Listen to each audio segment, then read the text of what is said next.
Muy bien. Lo que voy a presentar bastante rápidamente son algunas reflexiones iniciales sobre un aspecto de lo que consideramos obsceno con respecto al cuerpo contemporáneo, ¿no? Y es algo que me parece que está cambiando, que viene cambiando. Me refiero a las complejas relaciones entre sexo y dinero y sobre todo al suelo moral sobre el cual esas relaciones suceden y son juzgadas. Eso es lo que me interesa observar y entender.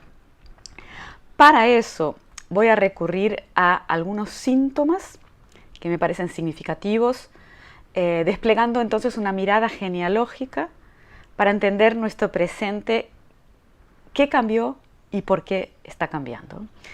Lo que propongo enfocar en ese sentido es ciertas transformaciones históricas o desplazamientos socioculturales, en el orden de los valores, por ejemplo, cambios también políticos y económicos que están afectando a lo que consideramos la prostitución, o sea, su definición, su estatuto, su legitimidad, su moralidad. Un síntoma de esas transformaciones son fenómenos sociotécnicos como la plataforma OnlyFans, por ejemplo, lanzada en 2016, pero que se popularizó enormemente ahora, en 2020 y 2021, con la pandemia de coronavirus, hasta convertirse en lo que es actualmente, yo estoy hablando en mayo de 2021, uno de los sitios más visitados de Internet para el consumo de imágenes y videos eróticos o pornográficos. Lo que quiero plantear es que esos fenómenos tan contemporáneos, como es el caso de OnlyFans, sugieren que ha cambiado, que está cambiando sensiblemente esto que llamo el suelo moral de la sociedad occidental o de las sociedades occidentalizadas. Esto estaría indicando un distanciamiento con respecto a la famosa hipocresía burguesa, que fue hegemónica en la era moderna, con su peculiar valorización de las relaciones entre sexo y dinero, y los tabúes que solían envolver a esas relaciones entre sexo y dinero. Lo que observo entonces es cierto distanciamiento, como decía, con respecto a esa moralidad, la hipocresía burguesa, que ya hace décadas viene siendo combatida y criticada. En muchos sentidos incluso podríamos decir que ha sido superada, ¿no? Que está envejecida, obsoleta. Lo que identifico entonces en fenómenos como OnlyFans, fenómenos tan recientes, es ese desplazamiento del suelo moral moderno, hipócrita y burgués hacia algo que estoy llamando cinismo. Cinismo contemporáneo, cinismo neoliberal por ahora. Entonces lo que voy a hacer para ya entrar de lleno a la argumentación es recorrer una serie de citas rápidamente que van a servir de puente para continuar este argumento. Voy a comenzar citando esta frase pronunciada por Patricia Rosa, prostituta y activista feminista brasilera, entrevistada por el diario El País en marzo de 2021. Aplicaciones como Tinder popularizaron el sexo casual y para mí tienen la misma dinámica del trabajo sexual, solo que de una forma menos protegida y no remunerada. El texto de la entrevista decía así: esa es una de las cosas que ella enseña a sus seguidoras, porque además tienes muchas seguidoras en redes sociales como Instagram, tipo una influencer, ¿no? El afecto, el cuidado y el placer que una mujer proporciona a un hombre es siempre trabajo no remunerado. Ahí viene una cita de ella. Todo el mundo trabaja con el cuerpo. Una empleada doméstica, por ejemplo, trabaja con el cuerpo y gana mucho menos que una puta. Ahí sigue declarando: gracias a la prostitución comencé a entender todos los trabajos no remunerados que hacen las mujeres, como cuando tienen sexo con sus novios y maridos gratuitamente y sin ganas. Bueno, este tipo de declaraciones, a pesar de que pueden ser un poco chocantes, ¿no? Aún para la moralidad contemporánea, tienen sentido, ¿no? Y no son completamente nuevas. Podemos decir que remiten incluso a trabajos de historiadoras y activistas, como probablemente el principal referente sea Silvia Federici, ¿no? Una activista, historiadora e investigadora feminista que tiene varios libros publicados, como Calibán y la bruja, El patacado del salario, y ella sostiene justamente eso, ¿no? Entre muchas otras cosas, que sobre el trabajo doméstico, ¿no? El trabajo doméstico realizado en buena medida, muchísima mayor proporción por mujeres, suele ser no remunerado. Entonces hay toda una lucha, ¿no? Por convertir ese tipo de trabajo en remunerado, asalariado. Y el trabajo sexual doméstico también podría ser incluido en ese conjunto de trabajos femeninos no remunerados. Bueno, hay otras resonancias aquí también, por supuesto, porque al fin y al cabo es todo un tópico moderno, ¿no? Las relaciones entre sexo y dinero y particularmente su estatuto moral. Veamos entonces lo que decía este personaje, el filósofo inglés Bertrand Russell, hace casi 100 años, ¿no? 100 años antes, ¿no? En 1936. Habría que hacer todo lo posible para que las relaciones sexuales no tuvieran una mancha económica, una cuestión moral ahí, una mancha. En la actualidad las esposas, como las prostitutas, viven de la venta de sus encantos sexuales. E incluso en las relaciones libres temporales se espera que el hombre asuma todos los gastos. El resultado es que hay una mezcla sucia del dinero con el sexo. Toda la cuestión moral de nuevo ahí, sucia, ¿no? La mancha. Y que frecuentemente los motivos de las mujeres tienen un elemento mercenario, venderse, vender sexo por dinero. En suma, el diagnóstico es parecido. En el caso de Bertrand Russell, tal vez incluso más osado en 1936 que ahora.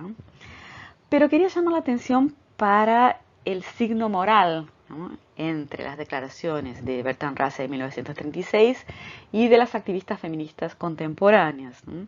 Porque su valoración moral es distinta. O sea, el diagnóstico es muy parecido, trabajo no remunerado, pero los argumentos son distintos, ¿no? O sea, los argumentos van en contra de la hipocresía burguesa, todos ellos, delatando entonces esa suciedad, digamos así, entre comillas, pero mientras para Bertrand Russell eso era algo inmoral, ¿no? O sea, proponía cierto desmascaramiento, digamos así, con foco en una reformulación que alejase ambos términos, sexo y dinero, para limpiarlos, para limpiar el sexo. Lo que ellos proponen, en cambio, es blanquear la situación, podríamos decir. Si es un servicio que tiene su valor y su precio, entonces lo justo es cobrar por él. Finalmente voy a cerrar este primer capítulo de citas sobre el asunto con otra representante de la era moderna, Fernande Grudet, conocida como Madame Claude, dueña de una mítica red de prostitución de lujo que operó en Francia en los años 60-70 y que recientemente fue retratada en una biopic, ¿no? Una película biográfica llamada Madame Claude. Bueno, una de sus frases famosas es la siguiente: hay dos cosas por las cuales la gente siempre va a pagar: comida y sexo. Y yo nunca fui muy buena para cocinar. O sea, las relaciones entre sexo y dinero, muy complejas, envueltas en valores complicados, con mucho peso para esta moral que estoy llamando la hipocresía burguesa, la moral moderna, en la cual fenómenos como el adulterio, por ejemplo, tienen un protagonismo muy fuerte, y la prostitución como un fenómeno también muy, muy potente en ese momento histórico. Lo que estoy proponiendo aquí es que estas relaciones complejas entre sexo y dinero, que se tejían sobre el suelo moral moderno, irrigado por la hipocresía burguesa, ahora están cambiando.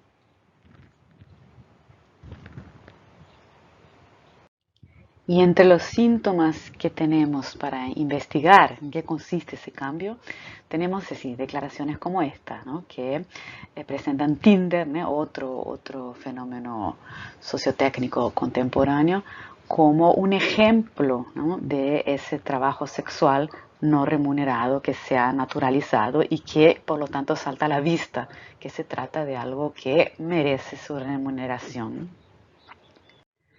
Y el fenómeno más en foco todavía sería este OnlyFans, ¿no? Que es este sitio, esta plataforma que se ha transformado en uno de los espacios de Internet más populares para el consumo de pornografía. Todo esto sería sintomático, por tanto, de este desplazamiento del suelo moral moderno, marcado por la hipocresía burguesa y sus peculiares relaciones entre sexo y dinero, hacia otro suelo moral, que es este que vamos a investigar ahora, ¿no? Y que estoy llamando de cinismo neoliberal, con foco en las relaciones entre sexo y dinero. Bien, ahora voy a contar un poquito en qué consiste OnlyFans. Como dije, es una plataforma lanzada muy recientemente, en 2016, con el siguiente propósito: que los influenciadores pudieran ofrecer contenido premium a sus seguidores. O sea, se trata de una red social, ¿no? Como Instagram, Facebook, etcétera, pero que permitiría cobrar por el material exhibido, ¿no? Recibir dinero. De allí el nombre solo para fans, referido a esos seguidores especiales, ¿no? Los fans dispuestos a gastar dinero para acceder a publicaciones exclusivas de sus ídolos.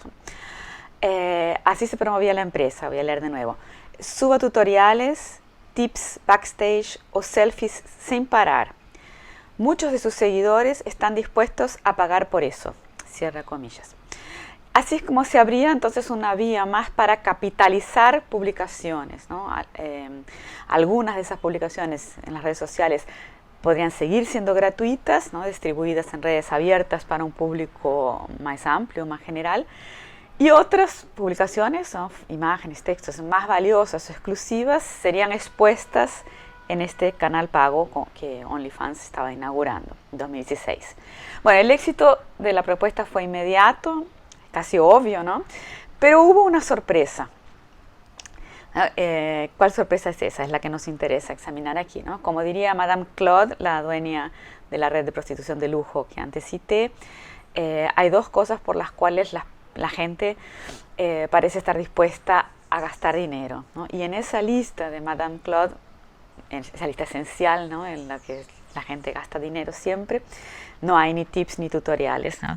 Entonces, lo que más convocó a los fans que se interesaron por la plataforma no gratuita fue justamente el mismo tipo de producto que Madame Claude vendía a sus clientes en el analógico siglo pasado: sexo. De modo casi espontáneo, entonces OnlyFans se convirtió en uno de los sitios más utilizados para el consumo de lo que más abunda en Internet y que desde siempre más abunda, que es pornografía. Bueno, como lo estoy contando, parece una continuidad, ¿no? Parece más de lo mismo entre la situación del siglo XX y lo que está sucediendo ahora en esta digitalización promovida en el siglo XXI. Pero justamente lo que quiero argumentar acá, que no es más de lo mismo, ¿no? Por eso desdoblamos aquí una mirada genealógica, ¿no? Esta es la propuesta, porque hay algunas peculiaridades en este fenómeno tan actual que parece sugerir cambios importantes en los valores, en las costumbres de nuestra sociedad, de nuestra cultura, sobre todo en este complejo campo de las relaciones entre sexo y dinero y en lo que consideramos o no obsceno en ese terreno. Entonces, ¿qué es lo que sucedió? En un primer momento, actores y actrices de la escena pornográfica vieron en esta nueva plataforma una oportunidad de gerenciar, ¿no? su oficio con más autonomía, ¿no? Una manera emprendedora, ¿no? y independiente, y al mismo tiempo mantener su trabajo en un contexto como el de la pandemia 2020-2021, que provocó una reducción considerable de las producciones pornográficas profesionales, como sucedió en muchos otros ámbitos. Pero ¿qué sucedió? Esto fue lo inicial. Luego aparecieron otras personas, otras categorías de personas dispuestas a vender lo mismo, ¿no? Material pornográfico. Gente en principio no relacionada con ese mercado, ni el de la pornografía ni el de la prostitución. Básicamente dos tipos, ¿no? de personas. Por un lado, celebridades de diversos países, actrices, actores, cantantes. Eso por un lado. Y por otro lado, un creciente número de usuarios comunes, ¿no? O desconocidos hasta entonces. Así, por ejemplo, entre marzo y abril de 2020, pleno inicio de la pandemia, la cantidad de usuarios de la plataforma aumentó 75%. ¿No? Ya existía desde 2016, pero entre marzo y abril de 2020 aumentó 75% la cantidad de usuarios. A fines de ese mismo año, 2020, 200.000 nuevas cuentas eran abiertas todos los días, cada día 200.000 nuevos usuarios. Y por lo menos 5% de ese total, ¿no? De tanta gente, por lo menos 5% son creadores de contenido, como lo llaman ellos, ¿no? Que es como se denominan las cuentas que venden material, ¿no? Y en su mayoría se trata de material erótico o pornográfico.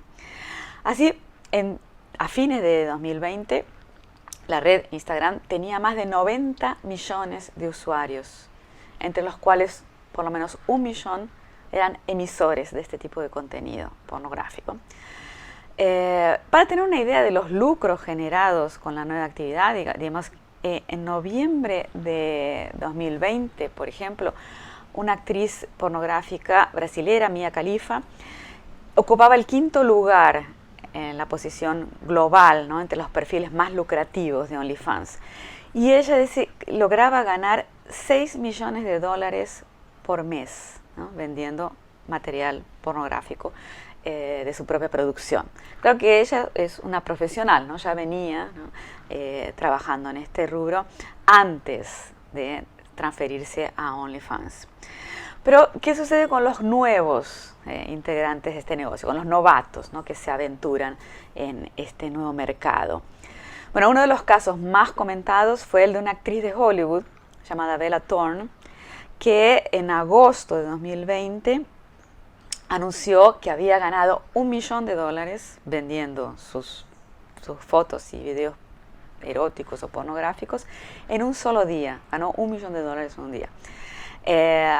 En abril de 2021, ese tipo de noticias se fueron multiplicando. Por ejemplo, una rapper estadounidense llamada Bad Baby dice que ganó $1 millón, lo mismo que Bella Thorne en un día, pero ella en 6 horas. Las primeras 6 horas que usó la plataforma ganó eso, $1 millón. Entonces, bueno, noticias como estas, bastante replicadas en los medios de comunicación, ¿no? Generan debates, etcétera, pero contribuyeron también para popularizar el sistema, ¿no? Este nuevo medio de comunicación, esta plataforma OnlyFans. Convocando entonces crecientes cantidades de curiosos, ¿no? Fans interesados en comprar este tipo de materiales, pero también mucha gente dispuesta a incursionar en este negocio, ¿no? A vender su propio material pornográfico, a autopornificarse, como ya viene diciéndose, ¿no? Hace un tiempo se viene usándose este término, esta expresión autopornificación, para referirse a este tipo de producciones pornográficas amateurs, ¿no? Y al intercambio de nudes, ¿no? de imágenes antes consideradas pornográficas, pero que se ha generalizado. Entonces, esta autopornificación emprendedora, ¿no? Que se popularizó enormemente con el éxito de esta plataforma OnlyFans muy reciente, en 2020 y 2021. Voy entonces ahora a mostrar algunos ejemplos para después volver a la cuestión más conceptual sobre este desplazamiento del suelo moral de la hipocresía burguesa moderna a lo que estoy llamando un cinismo neoliberal contemporáneo. Bueno, como dije, están los casos de actrices y actores que ya pertenecían a la industria pornográfica o incluso de la prostitución y que encontraron un nicho, una nueva plataforma en OnlyFans, algunos con mucho éxito. También están las celebridades que no formaban parte de este mercado y que empezaron a entrar también en este negocio y entonces, por lo tanto, a vender sus propias imágenes y videos eróticos o pornográficos a quienes están dispuestos a pagar. Pero quizás el sector más interesante son las personas comunes, ¿no? Entre comillas, que también entraron en peso a vender sus imágenes en esta plataforma. Voy a detenerme en algunos casos, ¿no? Para verlos, para usarlos como ejemplo.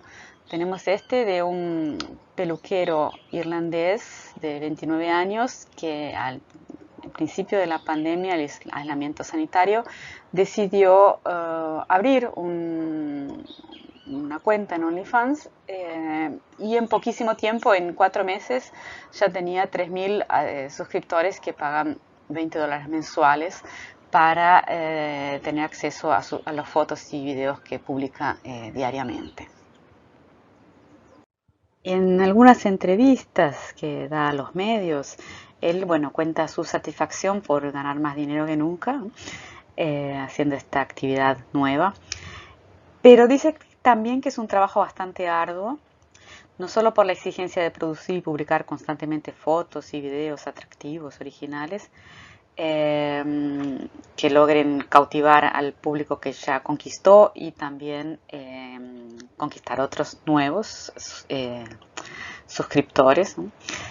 Sino también porque dice que hay que atender a los clientes para mantenerlos satisfechos, que son miles, y pueden estar online en cualquier momento. Entonces dice lo siguiente, voy a citarlo: es una ocupación de 24 horas, porque ellos quieren atención constante y yo tengo fans en todo el mundo y en diferentes usos horarios. Entonces, si uno no responde, no los conservará. Hay que mantenerlos felices, ellos esperan que uno esté disponible para ellos y hay que entretenerlos. Y resalta también el compromiso asumido de proveer la mejor experiencia, ¿no?, para sus miles de clientes. Por eso algunos se refieren a la uberización del sexo, de la pornografía, de la prostitución, como un fenómeno contemporáneo, y OnlyFans estaría inscrito en ese fenómeno porque participa también de lo que se conoce como economía colaborativa, ¿no?, practicada por empresas como Uber, Airbnb, iFood, etc., cuyo modelo de negocios se basa en principios neoliberales, digamos así, que enaltecen la figura del emprendedor y destacan la performance individual de sus colaboradores, entre comillas, ¿no?, que son los términos que suelen usarse, con ciertas ventajas como la flexibilidad de horarios, en fin. De hecho, OnlyFans funciona de modo muy parecido con esas otras empresas. En este caso, quien fija el valor de los servicios en venta es el dueño de cada perfil, ¿no?, cada uno pone su precio, pero lo hace con base en ciertos criterios de mercado, ¿no?, en función de la oferta y la demanda que rigen en la plataforma y que actualmente oscilan entre 5 y $50 aproximadamente para las suscripciones mensuales, dependiendo de la cotización de cada uno, ¿no? Uno sabe si vale más 5 o si vale 50 o 25 o 30. Y en todos los casos siempre la empresa se queda con 20% de lo recaudado, sean millones de dólares, como algunos de los casos que mencioné, por día o por hora, o sean unos pocos reales por mes, ¿no?, o pocos pesos, unos pocos dólares, euros por mes. Porque sí, no todo el mundo se hace rico vendiendo sus materiales autopornificados. No todos los casos son tan exitosos, y esto vamos a ver ahora. Es lo que muestran algunas notas periodísticas e investigaciones académicas publicadas en los últimos meses. Muchas mujeres, sobre todo, que perdieron sus empleos durante la pandemia y en busca de otras fuentes de renta para sostenerse a sí mismas y a sus familias, recurren a este negocio, ¿no?, a la venta de fotos y videos suyos propios, ¿no?, pornográficos, eróticos en OnlyFans. ¿Y qué sucede? Mientras algunas logran recaudar más dinero que en otros empleos, como fue el caso también mencionado antes del vikingo irlandés, la mayoría gana muy poco a cambio de mucha dedicación y algunos riesgos. Entonces hay una serie de críticas, ¿no?, que esta plataforma está recibiendo en el sentido de este otro aspecto de la uberización, ¿no?, del aprovechamiento de una mano de obra precarizada.